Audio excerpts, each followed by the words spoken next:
ఇవాళ బహిరంగంగా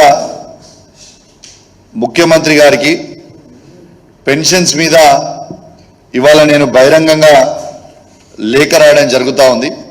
ఈ లేఖని మీ ద్వారా ముఖ్యమంత్రి గారికి చేరాలని, ఇది ఓపెన్ లెటర్ టు సీఎం ఇవాళ రాస్తా ఉన్నాం. ఇది ఏంది అంటే, ముఖ్యమంత్రి గారు రేవంత్ రెడ్డి గారు అధికారంలోకి రాగానే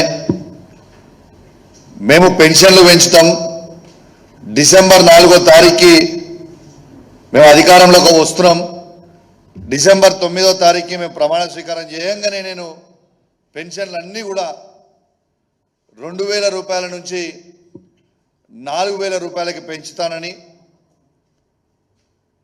వికలాంగుల పెన్షన్ 4000 నుంచి 6000 రూపాయలకి పెంచుతానని ముఖ్యమంత్రి గారు ఇచ్చిన హామీని ఒక్కసారి వారి మేనిఫెస్టోలో చూపిస్తా ఉన్నాను. వచ్చిన మొదటి 100 రోజుల్లోనే డిసెంబర్ నెల నుంచే స్టార్ట్ చేస్తాం, అమలు చేస్తామని చెప్పిన ముఖ్యమంత్రి ఇవాళ ముఖ్యమంత్రి గారు ఆ విషయాన్ని ఇవాళ మర్చిపోవడం అనేది చాలా బాధాకరం అని చెప్పి సందర్భంగా తెలియజేస్తా ఉన్నాను. ఇవాళ తర్వాత ఇంకేమని చెప్పిండు, ఇవాళ కేసీఆర్ గారు కేవలం కుటుంబానికి ఒక్కరికి మాత్రమే పెన్షన్ ఇస్తుర్రు, మేము అవ్వకి ఇస్తాము, తాతకి ఇస్తాము, ఇంటికి 2 పెన్షన్లు ఇస్తామని చెప్పిన ముఖ్యమంత్రి గారు ఇవాళ ఎందుకు మర్చిపోయినని నేను అడుగుతా ఉన్నాను.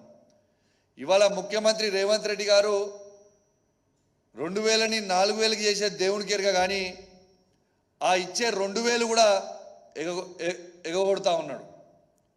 ఇలా వాళ్ళు వచ్చి 6 నెలలు అవుతా ఉంది. ఈ 6 నెలల్లో 3 నెలల పెన్షన్ ఎగరగొడతారని ఎవరైనా? ఇలా 3 నెలల పెన్షన్ ఇలా ఎగరగొట్టిండు రేవంత్ రెడ్డి గారు. ఇలా వచ్చిన డిసెంబర్ నెల పెన్షన్ ఎగరగొట్టిండు. మొన్న ఏప్రిల్ అండ్ మే నెల పెన్షన్ ఎగరగొట్టిండు. ఇది నిజం కాదా? అయ్యా రేవంత్ రెడ్డి గారు, ఈ పెన్షన్ల మీద ఆధారపడి ఉన్న అవ్వాతాతలని, లక్షలాది మందిని